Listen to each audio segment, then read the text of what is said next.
My name is Brian, and I'm 44 years old. From the outside, my life looks like a picture of success. I have a beautiful wife, Emily, and a smart, joyful 8-year-old son. I'm the CEO of a thriving hospitality company. People shake my hand and tell me I've made it. They see the polished image, pressed suit, confident smile, the kind of man who built something from nothing. But what they don't see is the wreckage I crawled out of to get here. They don't see the ghost of a past that still lurks in the corners of my mind, whispering betrayal and heartbreak. You see, this isn't my first marriage. I was married once before, young, foolish, and in love. Her name was Laura. We met when we were just kids, middle school sweethearts. While other teens were busy chasing fleeting crushes, we were already promising each other forever. People used to joke that we were an old married couple, even before we graduated high school. We grew up together, went to the same college, and after graduation, we both landed respectable jobs. It felt like everything in our lives was aligning perfectly, like we were being rewarded for doing everything right. So, at 22, I asked her to marry me. She said yes with tears in her eyes. That moment felt like the climax of every dream I'd ever had. For the first couple of years, marriage felt like an extension of what we already were: comfortable, close, familiar. We bought a small townhouse, adopted a rescue dog, even talked about having kids. I thought we were building something strong and lasting. But something started to shift. Slowly at first. Laura became distant, not in a loud or obvious way, but in the little things. The way she stopped laughing at my jokes. The way she turned her back to me in bed. The way she avoided eye contact during dinner. At first, I blamed it on stress. We were both working hard, chasing promotions, managing finances. I thought maybe she just needed space, or a weekend getaway, or just a reminder of how much I loved her. I planned surprise date nights. I left little notes in her car. I brought home her favorite wine. I did everything I could think of to keep the spark alive. But nothing worked. 3 weeks before our third anniversary, I came home early from work with flowers in hand. I opened the door expecting to surprise her. Instead, I found her sitting on the couch with a manila envelope on her lap and an unreadable expression on her face. Divorce papers. She didn't yell. She didn't cry. She just looked at me and said, "I'm done, Brian. I don't love you anymore." Those words hit harder than a fist to the chest. I begged her to reconsider, to go to therapy, to at least tell me what I did wrong. But she wouldn't budge. She was emotionless, like a stranger wearing my wife's skin. The woman who once said she couldn't live without me had now decided she didn't want to live with me at all. There was no infidelity that I knew of. No explosive fights. No bankruptcy or trauma. Just cold detachment and silence. And so, I signed the papers. The divorce itself was simple. No kids, few shared assets. It should have been a clean break. But what came next blindsided me. I expected my family to be there for me. My parents. My sister. I thought they'd help me get through it. Maybe invite me over for dinner or check in with a phone call. But instead, I was met with radio silence. Messages left unread. Calls unanswered. I even drove to my parents' house once, stood on their porch like a beggar, but no one opened the door. At first, I thought they were just giving me space. But space turned into distance. Distance turned into disappearance. My own blood had vanished from my life without warning or explanation. I started spiraling. The divorce had already gutted me. Losing my family felt like someone twisting the knife in the wound. I stopped caring. About work. About eating. About waking up in the morning. I lost my job 6 weeks after the divorce. I didn't fight it. I didn't care. For nearly a year, I lived like a ghost. Numb. Hollow. Drifting. But I wasn't completely alone. My friends, real friends, noticed I was drowning. They came by, brought food, stayed late, listened when I couldn't speak. They didn't ask me to move on or get over it. They just stayed. And eventually, their presence pulled me back to the surface. When I could finally think straight again, I knew I needed to rebuild.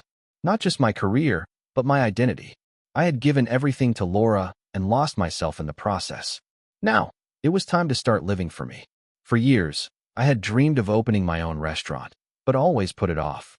Laura had wanted security and stability, not risk. But she was gone now. The only person I had to answer to was myself. So, I gathered the savings I had left. My friends helped me find investors and develop a business plan. I named the restaurant something my parents had once suggested when I was a teenager, more out of habit than sentiment. It felt like borrowing a piece of a life that no longer existed. Opening the doors to that first restaurant felt like exhaling after holding my breath for years. It wasn't just a business. It was a rebirth. And in that rebirth, I found Emily. But that part of the story will come later. For now, all you need to know is this. Everything I built from ashes. Ashes of a love I thought would last forever. Ashes of a family that abandoned me. Ashes of a man who had to burn to the ground before he could rise again. The restaurant wasn't just a new chapter, it was my salvation. Brick by brick, dish by dish, I built something that gave me purpose again. The kitchen was my therapy, the customers my new family. And every time someone smiled at a plate I'd crafted, it felt like a small piece of my soul was stitched back together. For 4 long years, I worked without pause. I poured myself into the business, often sleeping in my office, surviving on caffeine and ambition. I didn't have time for dating, didn't care for it. My heart had been broken and buried until the night Emily walked into my restaurant. It was a charity event hosted by one of my oldest friends. I'd agreed to cater it and make a brief appearance. I didn't plan to mingle, but then I saw her, standing near the wine table, laughing with a group of strangers, wearing a green dress that seemed to shimmer under the lights. She caught me looking. Instead of glancing away, she smiled. Later that night, she walked up to me and said, "This duck confit changed my life." I laughed for the first time in what felt like years. Emily wasn't flashy or dramatic. She was calm, warm, the kind of woman who asked you how your day was and actually listened. We started talking, then texting, then late-night walks around the city. She didn't ask about my past, and I didn't volunteer. It felt good just to exist in the present. After 3 years of dating, I proposed. It wasn't a grand gesture, no skywriting or candlelit yacht rides. Just the two of us, on a quiet evening, sitting on the restaurant's rooftop. I handed her a small box and said, "I'd like to keep cooking for you forever." She said yes with tears in her eyes, and this time, they felt real. We got married in a simple ceremony, just close friends, no extended family. Mine had long vanished, and Emily's parents were long gone. It was a peaceful day, unburdened by pretense. A year later, we welcomed our son, Nathan, into the world. And suddenly, I understood what people meant when they said their child changed everything. Nathan gave me a reason to believe in goodness again. He reminded me that even after betrayal, new life could bloom. Emily and I raised him with love, honesty, and presence, everything I never got from my own parents. While my personal life was healing, my business was booming. The original restaurant expanded into 3 more across the city. Then a boutique hotel followed. Then another. Before I knew it, I was heading a growing hospitality brand with investors, media attention, and loyal clientele. I had worked hard, kept my head down, and let my success speak for itself. So when a local news outlet reached out asking to feature me in a televised profile about self-made entrepreneurs, I agreed. It felt like proof that I had finally outrun the shadows of my past. The interview was honest. I spoke about losing everything, about starting from scratch, about finding purpose through pain. I even mentioned Emily and Nathan, how they'd been the light at the end of my tunnel. A few old family photos made it into the segment, along with shots of the restaurants and a glimpse of our family life. I thought nothing more of it, until 3 days later, my receptionist buzzed me while I was mid-call with a supplier. "Brian," she said hesitantly, "your family is here." My heart stopped. Emily and Nathan were supposed to be at home. What did she mean, my family? "Your sister and your parents," she clarified. It felt like the air was sucked out of the room. I hadn't seen or heard from any of them in nearly 2 decades. They hadn't returned calls, texts, or letters. I had driven to their homes, stood on their porches like a fool, and was left in the cold. Now they were here, after all this time. I told the receptionist to send them away. I wasn't ready. I didn't want a scene. But 5 minutes later, she called again. They're refusing to leave. They say it's urgent. I closed my eyes, breathed deeply, and made the decision to walk downstairs. I told myself I'd be calm. I just wanted answers. Closure. A reason why they had turned their backs on me when I needed them the most. As I stepped into the lobby, I saw them. My mother, clutching her purse like a lifeline, my father standing tall, but visibly uncomfortable, and my sister Rachel, who used to braid my hair when we were kids, now barely recognizable. They smiled when they saw me, as if 20 years hadn't passed. as if they hadn't disappeared from my life without a word.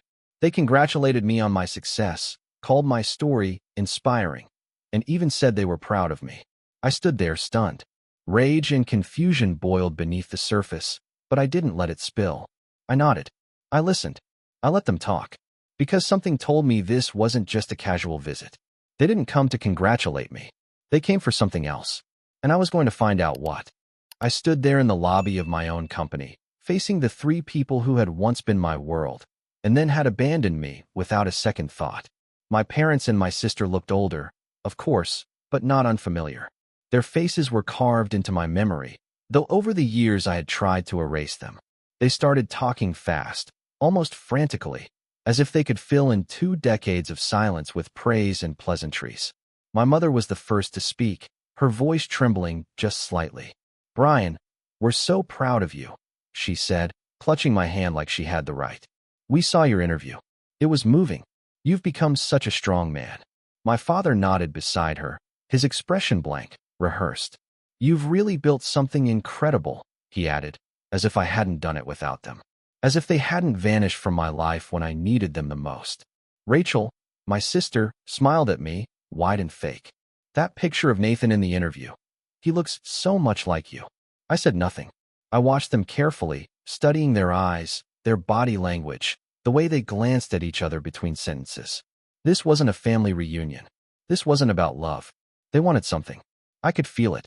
They started asking about Emily, about Nathan. My mother said she would love to meet her grandson. My father chimed in about how important family was. Rachel, without any shame, actually said, "You should have tried harder to stay in touch. It didn't have to be like this." I felt the words punch me in the chest. I should have tried harder? They had disappeared. They had changed numbers, blocked me, shut their doors, and vanished without explanation.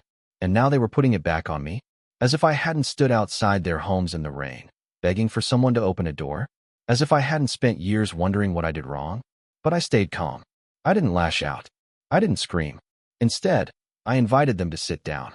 If they wanted to talk, I'd let them. Not because I wanted to forgive, but because I needed answers. We sat together in the lobby of the building I had built with my own hands, surrounded by portraits of my team, my family, my real legacy. The irony was bitter. That's when it all came out. The truth. My ex-wife, Laura, hadn't left me because she fell out of love. She had been cheating on me. With my cousin, Derek. Derek, the spoiled, arrogant son of my father's older brother. The same cousin I'd never liked. The same cousin who'd always gotten away with everything because his mother died when he was a baby and everyone felt sorry for him. The same cousin who was treated like royalty while the rest of us were expected to orbit around him. Apparently, Laura and Derek had started an affair sometime during our marriage. No one knew exactly when, or maybe they did and chose not to say. When she became pregnant, she convinced my family that it was better to let me go than tell me the truth. She moved out before she started showing, filed for divorce, and disappeared. And my family, helped her cover it up. They told me they did it for the sake of the child. That Derek wanted to raise the baby as his own, and my uncle made it clear that if they wanted to be part of the child's life, they would need to sever ties with me entirely. My uncle didn't want any complications. He wanted the narrative clean. Derek was the father, Laura was the mother, and I was to be forgotten. And my family agreed. They agreed. They threw me away to maintain their place in Derek's life, in my uncle's favor. To keep the peace. To stay close to a child who, it turns out, wasn't even Derek's. Because the child, my daughter, was mine. My daughter. I felt like the floor had vanished beneath me. I was suffocating in the weight of it. They'd let me believe I was unlovable, that I was abandoned because something in me was broken. But the truth was so much crueler. They had chosen Derek. Chosen a lie. Chosen silence. I asked them why they were telling me now. Why, after all these years, after so much damage, they thought they could walk into my life and explain this like it was some soap opera twist. They looked ashamed, but not enough. My mother said, "Because we saw your interview, and we realized how much we've missed." My father added, "We want to make things right." Rachel whispered, "You deserve to know her." And there it was. The truth hidden behind their visit. It wasn't about me. It was about her, my daughter. They hadn't come for reconciliation. They came because now that I was successful, they wanted back into my life. Back into hers. They wanted the redemption arc. But I wasn't going to hand it to them. I stood up, looked each of them in the eye, and said the words I had waited 20 years to say. You don't get to rewrite history just because the ending didn't suit you. Then I turned and walked away. And for the first time in years, I didn't feel broken. I felt strong. I felt angry. I felt awake. I walked back to my office after that confrontation, my mind racing, body trembling, but my expression frozen into something unreadable. I closed the door, leaned against it, and let the silence swallow me. My entire world had shifted again. Just when I thought I had buried the past, it clawed its way out, dragged me into the truth I never saw coming. I had a daughter. For 20 years, I had a child in this world. And no one told me. No one. Laura had stolen my fatherhood. My cousin Derek had played the role of a man, raising a child that wasn't his. And my family, my parents, my sister, they stood by and watched it all unfold, not just in silence, but in willing participation. They helped construct the lie, maintained it, protected him. Why? Because my uncle, Derek's father, was the powerful patriarch, the founder of the family business, the man my father worked under, the man whose approval determined the fate of everyone connected to him. It wasn't about morality. It wasn't even about Derek. It was about power, favor, standing. They sacrificed me to keep their place in his kingdom. And they had the audacity to say it was for the child's sake? I didn't even know I had a child. Laura left before she started showing. She moved out, cut contact, and by the time the divorce papers were signed, she had already rewritten the narrative of her life. There was no clue, no warning, nothing. They told me her name was Megan. She's 20 now. I'm 20 years late. I felt sick to my stomach. I sat at my desk, staring at a blank screen as memories of Laura's coldness began to make sense. All the signs I missed. The distance. The sudden detachment. She was already gone, long before she ever handed me those papers. I just hadn't seen it. And now, after all this time, after I had scraped my soul back together with blood and grit, they thought they could walk in and dump this truth in my lap like it was a gift.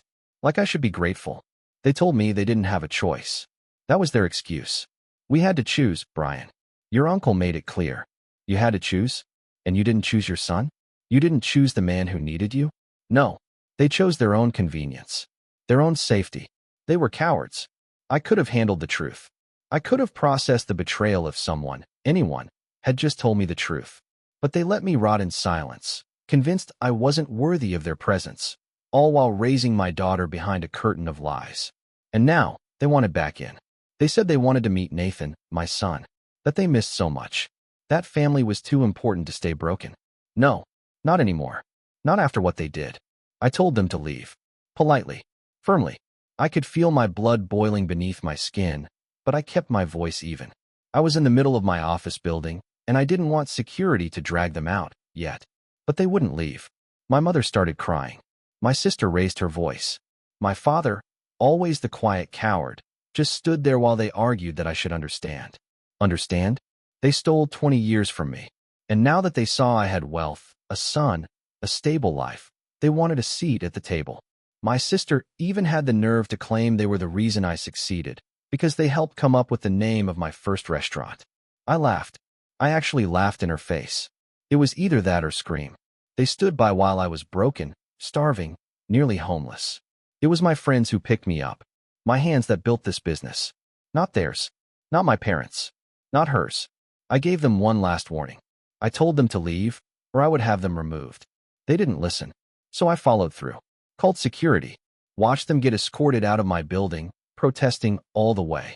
Even as they were being let out, they begged me to hear them out one more time. Said they had no choice. That they were just trying to protect me from pain. But I don't believe that for a second. They weren't protecting me. They were protecting themselves. And now, they would have to live with the same silence they gave me all those years ago. I watched them disappear down the hallway, their voices fading, and in their place was only rage, grief, and something else I hadn't felt in years, resolve. I would find my daughter. But not for them. For me. For her. Because if there was even the smallest chance I could reclaim one thing they had taken from me, just one, I had to try. The day after I threw them out, I didn't go to work. I stayed home, sitting in the kitchen with a cup of coffee I never touched, just staring through the window like the answers might appear in the morning fog. My phone buzzed constantly, Emails, missed calls, social media messages, all from them. Apologies. Justifications. Please. I ignored them all. They'd been silent for 20 years. They could stay silent for 20 more. But my mind wasn't on them anymore. It was on her. Megan. My daughter. My flesh and blood. A 20-year-old young woman who had grown up believing someone else was her father. Someone who lied to her. Someone who had helped erase me from her life. And now she was out there, living her life, completely unaware of who I was. The more I thought about it, the more unbearable it became. I didn't care what Laura or Derek thought. I didn't care about their carefully constructed lies or the house of cards they built their life upon. But I did care about Megan. She deserved the truth. And I deserved to know my own child. Emily sat across from me, calm but serious. "What are you thinking?" she asked, her voice soft. I told her everything I was feeling. The rage, the confusion, the guilt. The fear that if I reached out, it would shatter whatever sense of stability Megan had. The fear that I would look like the bad guy, the intruder. "She's your daughter," Emily said. "You didn't leave her. They took her from you. That's a big difference." I nodded, but it didn't make the weight feel any lighter. Still, Emily was right, and I knew I had to do something. I couldn't let 20 more years slip through my fingers. So I took the next step. My assistant had already found Megan's name and the college she was attending, information my parents had casually let slip in their pathetic attempt to gain sympathy. With just a few clicks, we found her social media. I stared at her profile picture for what felt like hours. She had Laura's eyes, my jawline, a smile that was familiar and foreign all at once. She looked happy, stable, loved, and suddenly, I felt like an earthquake waiting to happen. I didn't want to send a message. I wanted to see her, talk to her, hear her voice. But Emily reminded me that showing up in person might feel too invasive. So I did the only thing I could. I wrote her a message. One I read a dozen times before I finally hit send. I told her who I was, that I had only recently learned the truth, that I wasn't trying to take anything from her, but that she had the right to know the full story, and that if she ever wanted to talk, I'd be here. Then I waited. 2 days passed, then a week. Still nothing. I tried not to let it consume me, but it did. I kept checking, kept hoping for a notification. I told myself it was fine, that she needed time, that she was probably shocked or confused or maybe even angry. And then, 2 weeks later, I got the message. It was short, careful, but honest. She said she had talked to Laura, confronted her, and finally learned the truth. She said she was stunned, angry, hurt, but mostly lost. She had no idea I existed. She said she didn't know what to feel, but she wanted to meet me.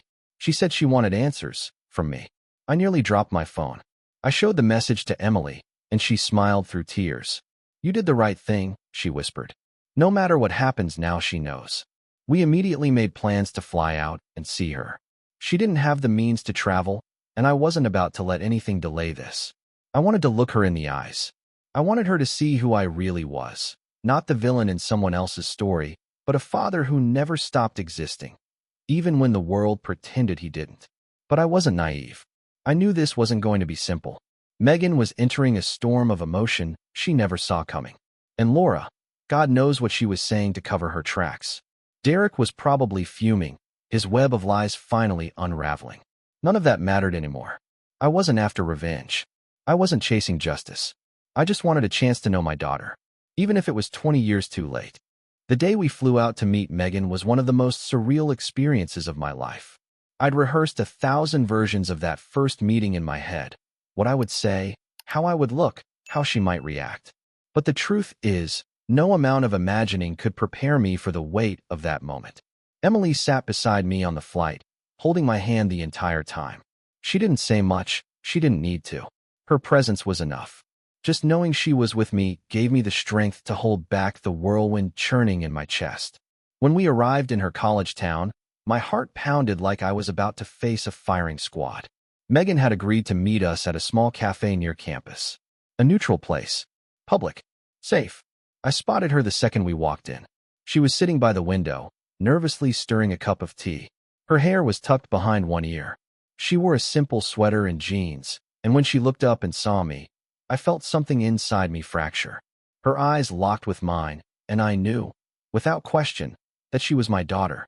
She stood slowly, unsure. I approached her like someone handling a fragile artifact. We didn't hug. Not yet. We just looked at each other. A quiet exchange of decades lost. "Hi," I said, my voice rough. "Hi," she replied. Her voice trembled. Emily introduced herself gently, then stepped aside to let us talk. Megan and I sat down. For a few seconds, neither of us spoke. The air between us was thick with everything we didn't know how to say. Finally, she broke the silence. "So, I guess this makes you my real dad." I nodded, unsure if it was okay to smile. "Yeah, I guess it does." We talked for hours. She told me that when she confronted Laura about my message, her mother denied it at first. Said it was a lie, that I was just trying to cause trouble. But Megan had already seen the cracks. She had always felt something was off, like a puzzle with a missing piece that no one wanted to talk about. Eventually, Laura admitted it. The affair, the paternity, the cover-up, everything. Megan was devastated. She told me she had spent her life thinking Derek was her father, even though they never had much of a bond. She always felt like an outsider in her own home. Now she understood why. "I don't even know who I am anymore," she whispered, eyes glistening. I wanted to take away that pain, but I knew I couldn't.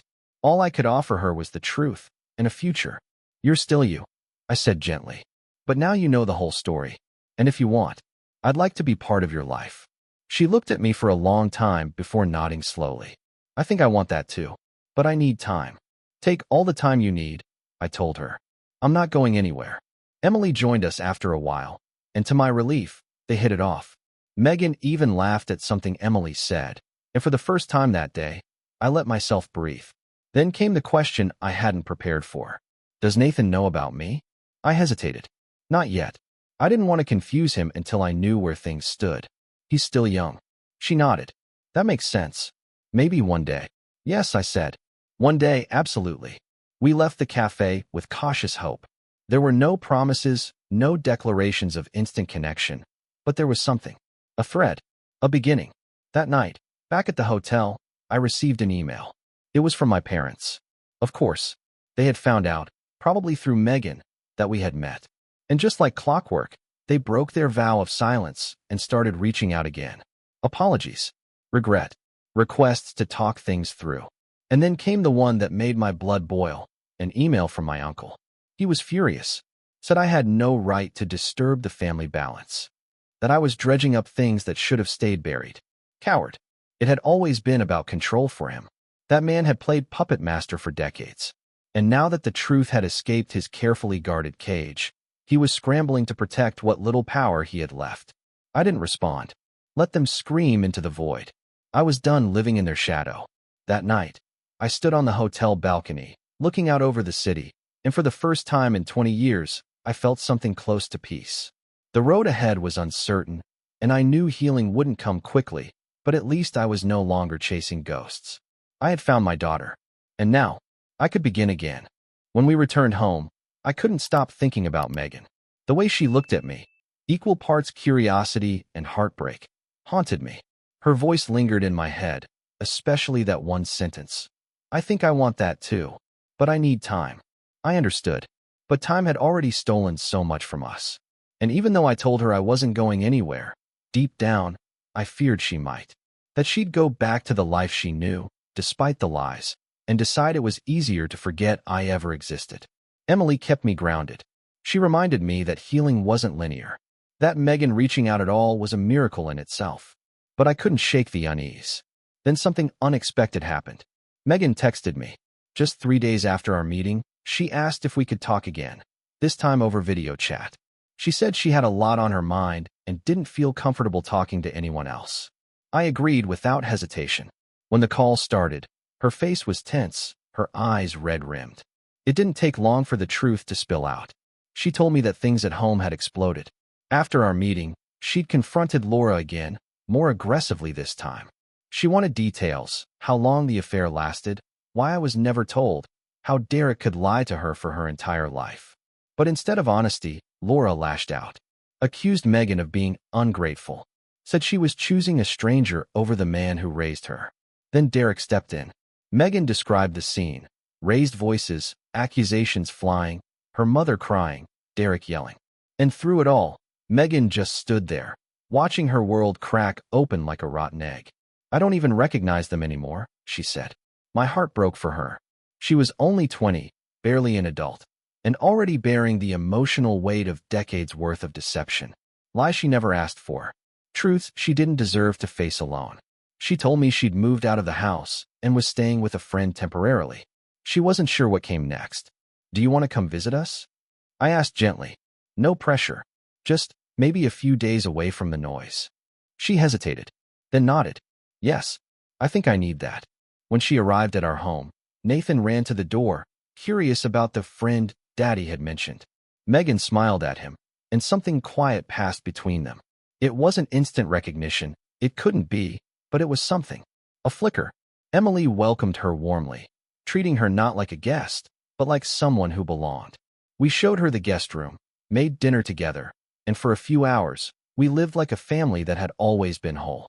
Later that night, Megan and I sat out on the back porch under the stars. She asked me about her childhood, what I imagined it would have been like if I'd raised her. I struggled to answer.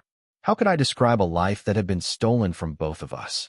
I would have taken you to the beach every summer, I finally said. Taught you how to ride a bike. I would have been there when you scraped your knees and for your school plays. I would have cried when you graduated. She didn't speak, but her hand found mine. Then she asked about Nathan. Does he know who I am yet? I shook my head. Not yet. I wanted to wait until you were ready, and until I was sure what this was. And now, I looked at her, tears threatening. Now, I want him to know he has a sister. We sat in silence, and I could feel something unspoken settle between us. We weren't trying to rewrite the past. That was impossible, but we were starting to sketch a new future. The next morning, I got another email. From my father. A long one. He said he had resigned from the family business. That he was no longer under my uncle's thumb. That for the first time in years, he was free to speak his truth. He begged me to talk. Just once. He said he missed his granddaughter too. I stared at the screen for a long time, but I didn't respond. I had my daughter under my roof. My son laughing in the hallway. My wife cooking breakfast inside. This was the family that mattered. The others? They made their choices. And now, so had I. The days that followed felt like walking a tightrope between joy and sorrow. Megan stayed with us for nearly a week.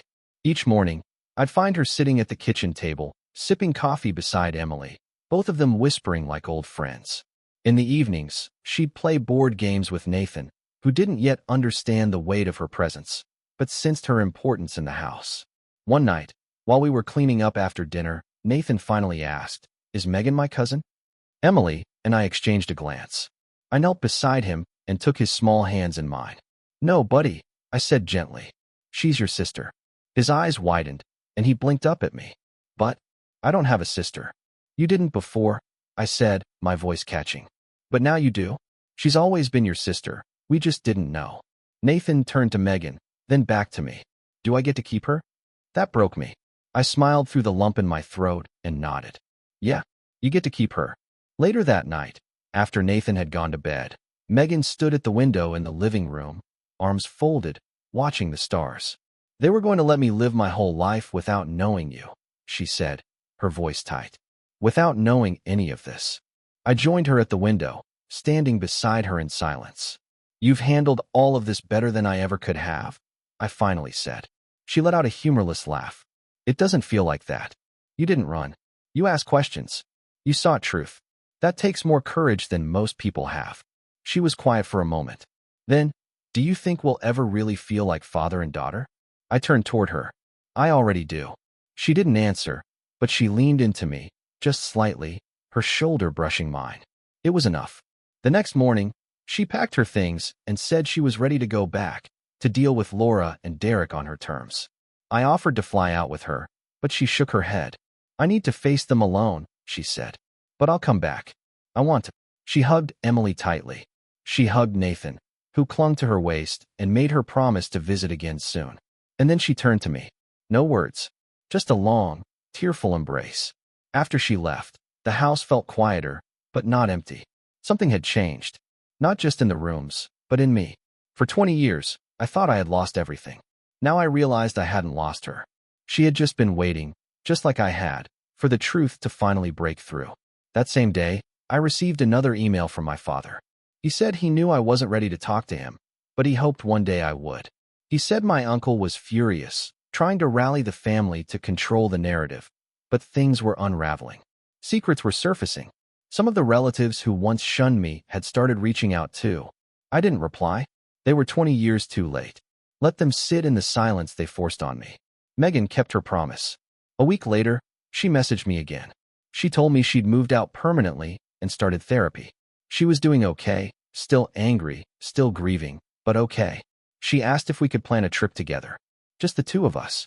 I said yes before she could finish typing. The bond we were building wasn't perfect. It wouldn't erase what was lost. But it was real. It was honest. And it was ours. And as for the family that betrayed me, I'd made peace with the fact that some doors are better left closed. They didn't deserve a second chance. But Megan did. So did I. So did Nathan and Emily, and this new version of a family that rose from the wreckage. In the end, I didn't need vengeance. I needed connection. And after all these years, I finally had it. Not because they gave it back to me, but because I took it back myself. Looking back on everything, I realize life has a way of revealing truth when we're strong enough to face it. For 20 years, I lived with wounds I didn't know the cause of, abandoned by my family, betrayed by the one I loved most, and robbed of the chance to raise my daughter. But through all the heartache, I learned that healing doesn't come from revenge. It comes from reclaiming what was lost with honesty, patience, and love. To those of you in your later years who've lived long enough to carry pain, regret, or betrayal, let me tell you, it's never too late to seek truth, and it's never too late to open your heart again. Don't let fear or pride keep you from making peace with your past. Hold on to the people who choose you every day, not the ones who only return when it benefits them. And above all, never let anyone define your worth or rewrite your story. I may have lost time, but I gained something even greater, the chance to love again, to rebuild, and to become the kind of father, husband, and man I was always meant to be.